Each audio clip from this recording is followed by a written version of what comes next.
எத்தனை பையன் இருக்காங்க உங்களுக்கு? குழந்தைங்க தான் யார் என்று மறந்து போன நபரை கூட்டி வந்து இப்படியா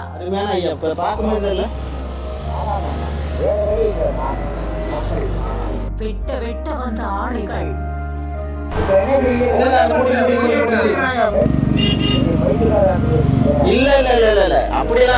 நனைந்த உடல், மெலிந்த தேகம், கொஞ்சம் முகம் சுழிக்காமல் சமூக சேவகர் செய்த நெகிழ்ச்சியான செயல்.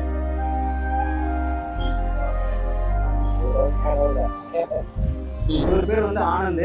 இவர் மனநலம் பாதிக்கப்பட்டு இந்த பகுதியில் சுத்திட்டு இருக்கிறதா சந்தோஷ் அண்ணா மூலயமா நமக்கு தெரியப்படுத்திருந்தாங்க. இங்க உள்ள பொதுமக்கள் மூலியமாவும் இன்னைக்கு அவரை முடித்திருத்த மணி குளிப்பாட்டி அவரை இன்னைக்கு சக மனிதனா மாத்திருக்கோம். மயிலாடுதுறை மாவட்டம் தரங்கம்பாடி தாலுகா பெரம்பூர் கிராமத்தை சேர்ந்த சமூக சேவகரான பாரதி மோகன். இவரு பல இடங்கள்ல தானே தேடி போய் நிறைய சமூக சேவைகளை செஞ்சுக்கிட்டு இருக்காரு. அப்படிதான் கோயம்புத்தூர் பகுதியில பைபாஸ் சாலையில மனநலம் பாதிக்கப்பட்ட ஒருத்தர் தன்னோட உடல் முழுக்க அழுக்கு சட்டைகள், நெகிழி பைகளை சுத்திக்கிட்டு இருக்காரு அப்படின்னு தகவல் கிடைச்சிருக்கு. உடனே இவர் அங்க விரைஞ்சு போய் சில பேர் உதவியோட அந்த நபரை பிடிச்சு அவர் உடல் முழுக்க ஏராளமா போட்டுக்கிட்டு இருந்த அழுக்கு சட்டைகளையும் நெகிழி பைகளையும் வெட்டி வெட்டி எடுத்து முடி திருத்தம் செஞ்சு குளிக்க வச்சு தூய்மைப்படுத்தி புது ஆடையா கொடுத்திருக்காரு. கிட்டத்தட்ட 3 மணி நேரம் போராடி அந்த ஆடைகளை வெட்டி அடிச்சு அந்த மனிதரை தூய்மைப்படுத்தி எப்படி இருந்த நபரை இப்படி மாத்திட்டாரே அப்படின்னு பலரையுமே நெகிழ வச்சிருக்காரு. இந்த வீடியோ சமூக வலைதளங்கள்ல வைரலாகி பலரையுமே வியப்புல ஆழ்த்தியிருக்கு.